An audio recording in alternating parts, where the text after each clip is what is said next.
I'm Annie. And I'm Leah. And this is Lactation Business Coaching with Annie and Leah, where we talk about the smart way to create a compassionate and professional private practice. Let's dive in.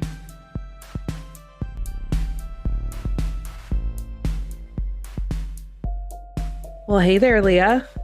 Hey, Annie. How are you? I'm great. How are you? I'm doing pretty good. Cruising into the winter and into the holiday months. So it's feeling pretty good. 2023's been all right. I think all right is a good word for it. It's a milestone year for me and in my life. And it's also a milestone year for us with our 5 years of podcasting together and coming up on 3 years of doing our deeper dives every month. We're closing out the year with a deeper dive into pricing featuring Maggie Patterson, who is a podcaster and a marketing expert. We are going to put a link to her website in the show notes so you can check her out. She co-hosts the Duped podcast with Dr. Michelle Mazur, which is all about shady goings on in online business. And it's a lot of fun. So Maggie is going to be talking with us about all the different things you have to consider when pricing your services, especially understanding that there's like an emotional side to pricing, not just for our clients. Like, does it feel good for them to pay what they're paying? But also for us, does it feel good to work for what we're charging? Yeah. And how do you find that sweet spot? And how do you get people to pay you without feeling like you're being like trying to talk them into something?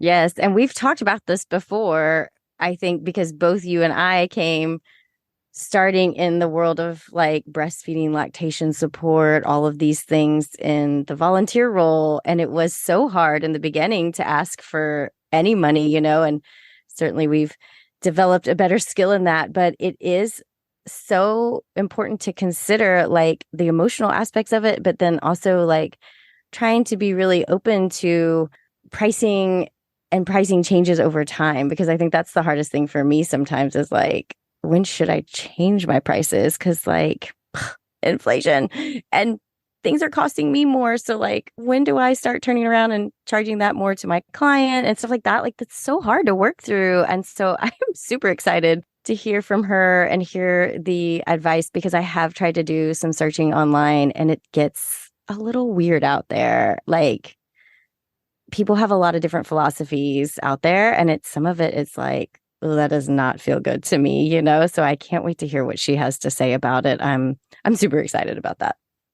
I am too. It's just been interesting seeing how the conversation around pricing and insurance has developed over the years with lactation. When you and I first started, it was like you did self-pay or you did Aetna, and that was pretty much it. And I've recently gotten a network with United Healthcare. I am deep in conversations with a couple of other payers to get those direct contracts with them. Meanwhile, watching some other companies that are offering like nationwide lactation care. And it just seems like a race to the bottom in terms of like how little they can get away with paying the people who are providing care, and how, short visits and not doing much. And that just has been something that bothers me. And I feel like our pricing does have to address that. If somebody gets told their lactation visits are free, and then I'm turning around saying, well, they're not. Yeah. How do we really, help get in that headspace and address those? And it's not unique to our industry. That's everywhere, that there's the way that, the difference between this kind of like automated kind of like Uber version of everything, getting it the quickest and the easiest and the cheapest, and then what we are doing, which is we're experts and we're really good at what we do. Yeah. And that does have a value approach attached to it. So Maggie talks about these kinds of issues on her own podcast a lot, on her Instagram. You follow her and get a sense of who she is. And we're just excited to get a whole hour with her at the end of December to close out the year. And then we are going to open next year, 2024. Hello, with So crazy. we're going to do our listener questions episode. And it's not really questions like, what do you want me and Leah to tell you? But more like, we want to hear from you. You're all doing this private practice thing with us also. And what do you want to say about it? Like, maybe you Yeah. do have a question for us, but maybe you also have something where you're like, I heard this on your podcast and I also have something to contribute to this conversation. Like, Yeah. comments are totally welcome. And we would love for you to also shout out your business bestie or somebody that you think is doing an amazing job. Maybe it's a Yeah. training that you took that you really were wowed by that changed your practice, or maybe it's just that person where you're like, their posts in groups just bring me so much reassurance, or I share this person's social media post with all my clients. Like, Yeah. let's do a little celebration of all of you that have been with us for this ride for 4 years Definitely. and shine that light back out on all of you. Like, we will Yeah. read them, we'll read them anonymously, we'll read names, we'll whatever you want to do. But there's going to be a survey in the show notes. I'll send it out by email also. Please fill it out. We would love Yeah. to just be able to go on and on and on celebrating all of you. And if you have questions too, we're happy to answer them. And we want to know what's coming up for you because that really helps drive our idea creation for future episodes, for the different types of speakers we want to bring in, the different things we want to talk about on the deeper dives, where we want to take an issue or a situation that's coming up for you in your practice and help build your confidence around it or knowledge around it, or give you that support. So through these listener questions and comments, we can really understand what you guys need, because that's what we're here for. We're here to build this community and be a resource and a really valuable resource. And we do that through connecting with you. And we appreciate all the people who come to Deeper Dives, because this is also where the questions there and that live interaction, like we always leave those like, okay, now we need to know, we need to either have that speaker back or let's talk about this thing that came up and let's find somebody who can really hone in on that idea. So love any conversation and communication that we can continue to have. And we look forward to hearing all you guys put into these questions in the survey. We appreciate your time doing that. And it helps us continue to serve you here, which is our passion and why we've been doing this for 5 years. And why we don't want to stop. We Yes. have no intention of stopping. It's too much fun. And we are going to close out our year and close out our 5-year anniversary celebration with a look back on moments from past episodes that Leah and I keep thinking of. And some of them are where we're like, I can't believe that happened during that episode, or we said wow, that. We really derailed there. Yeah. And also some moments where we've heard from you that people will say to us when they see us, and it just I don't know, we're just having a little fun. If this was the 80s, this would be like the clip show where we're like pretending like we're solving a mystery, but we have to look back on all of our memories. And then at the end, you were like watching it as a kid and you're like, wait a minute, they just did an entire episode of things I've already seen. It's going to kind of be like that, but I hope you have as much fun with it as we have had putting it together. We can't wait to see you at the deeper dive at the end of the month. Look forward to seeing you there, and I hope you guys enjoyed the episode. We're so glad you're listening to our podcast, but we'd also love to have you join the conversation. Each month, we host a new deeper dive with a special guest for a live 1-hour conversation on different private practice topics. And with our affordable membership, you get access to our archive going back to January 2020. The magic happens when you show up. If you're a private practice owner, you wear this whole other 25 hats on top of that just being a lactation consultant, which is hard enough. Like that in itself is really challenging. I was thinking through like characters on The Office, and I'm like, okay, I think I have a job that corresponds to every single character on The Office, except for maybe Ryan the Temp. But sometimes I feel like Ryan the Temp. I just want to like run away and like party. Yes. Not have to think about it. Like none of this is actually my responsibility. I'll just go into like pretend that I don't care about any of this mode for a little bit. Yeah, I could relate to that. I'm going to say that this first one is maybe one of the most controversial ones that we're going to bring up in the entire episode. Oh, this is going to be a tough one. Okay, we're going to do it. Okay, break it down. What do we got? You've mentioned using clients' bathrooms and taking off shoes at the visit, but what about that classic debate? Oh, no. Do you or will you bring a coffee into the visit with you? Oh my gosh, no. This is too much. Yeah, we need to shut this down right now. I don't know. I don't think it can be done. I just can't. I can't. I mean, I don't know if I could take a position on this without. I know. Just run up it's to one side or the other. It's to one side or the other. Okay. Are you going to take a stand? Where are you standing? I'm gonna take a stand, and the stand is that I'm a jerk. Oh no! This is the stand I'm gonna take.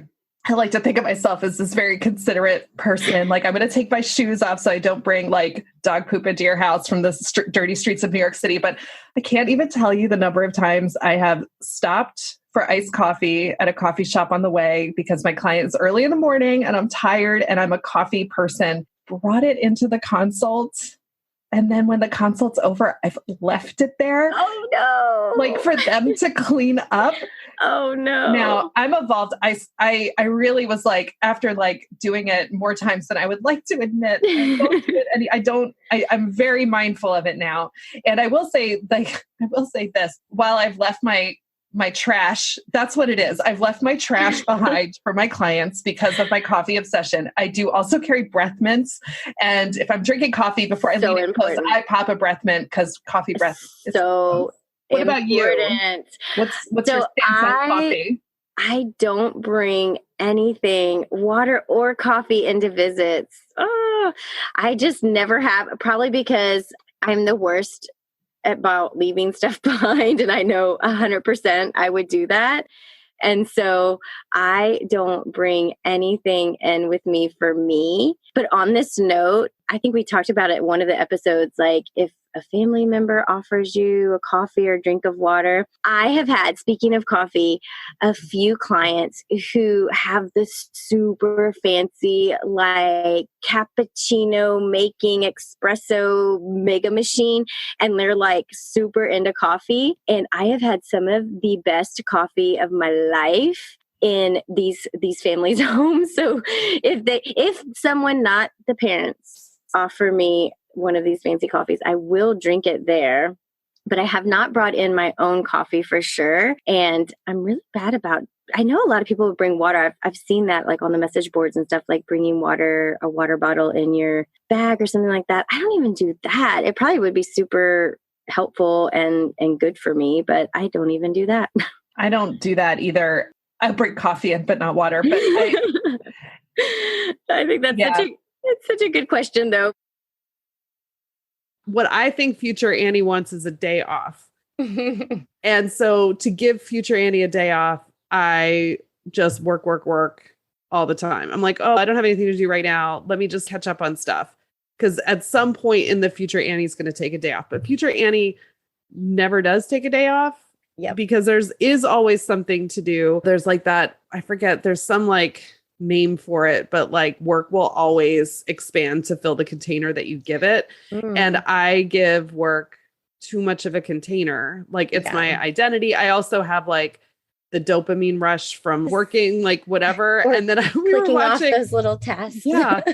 And like just feeling productive. And we were watching, my family and I've been rewatching 30 Rock as a family. And there's an episode in the first season where Jack Donaghy, the CEO person or whatever, head chairman of General Electric, has a heart attack, and Liz Lemon goes to visit him in the hospital. And he's like, Lemon, I saw so many things flash before my eyes. And I thought, I came to the end, I saw the light. And I was like, if the end is near. And he goes, and I realized something.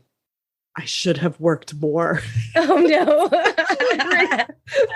Such a perfect punchline. I'm like, oh my gosh, I feel like I got a little too much Jack Donaghy in me where I'm like, there's always something I could do. And I think what future Annie wants is future Annie doesn't want to feel like future Annie wants to exist. Yeah. And she might want to exist like out. now, like today, not at some vague point in the future. I think basically I have been preventing future Annie from being birthed. Yes. Let that baby out. Come on. Release and feel the opening. I'm not a doula. Probably not say all the right things right now. But yeah, we can't even talk. That was so funny. We both have probably more than one poop story. So Leah, what's your best poop stories? What's your best poop story? Okay. So one was when I was holding the baby, doing the oral exam. Of course, the baby was in just a diaper, and literally the sound that came out of this child, it just cannot be natural or normal. It was so loud. I jumped. The mom jumped. I mean, like we literally jumped. I was fearful and like held the baby close. Like, was that a gun? Like, what was that? That was so loud. And then just poop came pouring out the sides of this diaper. I was like hands full because I had like the hold that you're doing, like you're kind of behind the baby's shoulders and neck. And then I have the butt in my hands full of poo and oh my gosh. But the sound, you should have seen us. And we all like literally laughed for so long because we all jumped and this kid pooped. Like, I don't even know how it was physically possible for the amount of poop, but it was coming out both sides. So much poop, lovely breastfed yellow poop all over me, all over my hands. It was everywhere. That breastfed baby poop is a very on-trend color this season, I'm noticing. It so is that like burnt yellow that's on every floral pattern. It's hilarious. It's hilarious. And so from that, I learned, and now 100% of the time I put a blanket on my lap and then put the baby on my lap. I never, ever, ever have a baby booty sitting on my lap. Not happening. Nope. Learn my lesson. Learned it. How about you? Yeah, I mean, I've learned the same lesson. So my poop story, my best one, was I was with twins and they were about 3.5 months old at this point. I think it was my 7th visit with this family. So we all knew each other pretty well. I had one twin on my lap and the mom had the other twin on the other lap. And they were like 3.5 months old. So they were being like super cute. Aww. And I'm sitting there looking at the other twin and she just starts laughing. And I was like, oh, that's so cute when twins laugh at their twin. That's so cute. And all of a sudden I feel something on my leg and I look down and my entire lap is covered with poop from her sister. And I was like, she totally watched her sister poop on me and thought it was hilarious. That is classic. That's one of the ones that you're like, why did we not get that on YouTube? That could be viral. Yeah. You could be famous right now.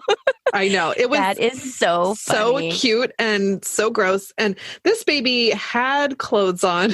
So it was one of those. How did it get through? I mean, a 3-month-old breastfed baby can really produce a lot of poop. Yeah. So much poop. Yeah. I always do keep cans of seltzer in my car because I never remember to fill my water bottle before I go. But as long as I've got the seltzer and then, okay, here is a super advanced next level hydration life hack, which is I crack open a can of seltzer when I get in the car and I drink a little. And then I drink that same can of seltzer until it's gone, which could be like 2 or 3 days. Because what I'll do is I'll have a fresh seltzer that then also comes out to the car with me. Then sometimes I have 2 seltzers, but you know what? It's those days where I'm like, I forgot my seltzer. I'm like, past Annie left you some lukewarm flat seltzer. Don't you just love her? She's the best. At least you'll stay hydrated. It's water. I mean, it's nothing wrong with some lukewarm flat seltzer. And I've even been so thirsty that I've drunk hot seltzer because it was in my car. But then what I'll do, I'm going to give you guys this one for free. If you hold the can of hot seltzer, because it's hot because it was in your car, up to the vent of the air conditioner while you're driving, it cools off pretty quick enough so you can drink it. I could just see you driving down the road, and I have driven with Annie before, honking your horn and holding your can and like, everybody get out of my way. I've got to get my seltzer cool and I've got to get to my client. That is hilarious and genius all at the same time. I love it so much. That is awesome. The fact that we have a job that's weird. Like it's not, it's like so unusual to most every other job out there. I mean, like you go to the dentist and you have a new hygienist and they're making small talk. What do you do for a living? I'm a lactation consultant. And now they're like in there with the instruments in your mouth telling you how, like, why breastfeeding didn't work out for them. And you're like, I just literally came here to get my teeth cleaned. I didn't come here to help you process your breastfeeding grief. Like lactation therapy or something. It's like you become the vessel for everyone's, poor lactation outcomes, or their great lactation outcomes. Either way, it's like you just become the vessel that gets to take all that in everywhere you go. I feel like, oh my gosh, I'll be at a Christmas party that, like, for my husband's work, and they're, what do you do? And lactation consultant. Oh man, I tried to breastfeed, but this happened and this happened. And on day 1, blah, blah, blah, blah, blah. And then on day 2, and I'm like, oh my gosh, your kid's 4. How long is this going to take? It's like, okay. And suddenly we're taking a history. Or right. Or you'll get the story where somebody will be like, oh yeah, I breastfed my child for 18 months. And you're in your mind, you're like, oh yay, a happy story. And then they're like, and it was awful. Oh, and you're like, I was like, why did you do that to me? Like, for a second, I thought it was going to be really nice talking to you. And now, like, oh, okay, I'm sorry that I am sorry. Like, I don't want somebody to have to do something for 18 months that they found awful. But like, right. But it is I'm not your person for this. I feel like we get this like layer upon layer on us, and it just kind of builds and builds and builds. And it's like we need to stick a hole in the bottom of that bucket so it can start draining out the other side. And I think that's where our coping mechanisms can really come in to help us manage that. So it's like our bucket's all full of all this mud, and then we're gonna poke a hole in the bottom of it. My water bottle that I got from this rideshare driver opened in my bag and melted all of my paper handouts that I have to now replace. No. And that's why my kids were tossing my demo boob around, because I took everything out of my consult bag and they're like, what's that? This is our new favorite thing we've ever had. They're like, it's a boob, throw the boob. Well, you know what? My kid thought it was an onion. It was a crocheted boob, and I had it sitting on my counter. But we have a bunch of this was a couple years ago. We had a bunch of pretend food, and some of it was crocheted and some of it was. And so they're like, "Why do you have an onion on your desk, Mom?" And I was like, "It's not an onion, and I don't know why you think it's an onion, but it's a boob." Okay, so teaching strategies. I always put my class to sleep. I need ideas, help, and ways to be engaging to my classes. I've taught classes to parents, nannies, businesses, and healthcare providers on many different subjects. The information is interesting because breastfeeding is incredible, but I need better teaching skills. Help. I don't know if I'm the best person to help you with this question because I, in another lifetime, taught college students. Oh, wow. And let me tell you, there is nobody that can sleep during a class like a college student. Oh, for sure. So I don't know. You've seen plenty of eyes just roll back in their heads and pass out, I'm sure. Completely. I mean, definitely when you're a teacher, you also have to be part entertainer and put on a bit of a song and dance show. Oh my gosh, that is so much the truth. So much the truth.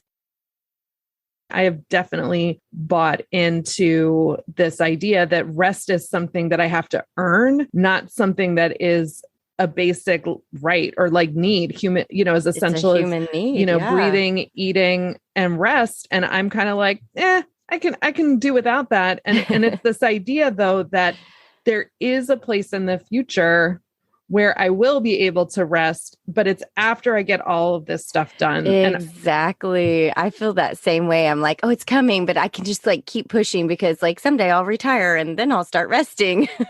Right. It's the whole you'll sleep when you're dead mentality. Exactly. Which is terrible because gosh, that in the end makes you less effective, less productive than you really imagine yourself being. Because like spinning your wheels 24 hours a day actually doesn't make you a better person. It really doesn't. I mean, and we see this in the work we do with clients. Like I'll tell clients who are needing to pump, 8 times a day to bring up their milk supply. And I'll tell them, if you need to skip a pump because it'll help you, you'll actually do the next one. Because if you're sitting here feeling like if I pump right now, I'm never going to pump again. It's better to skip that pump and take that rest break so you can get back into it. And I'm like, why can't I listen to this for myself? Exactly.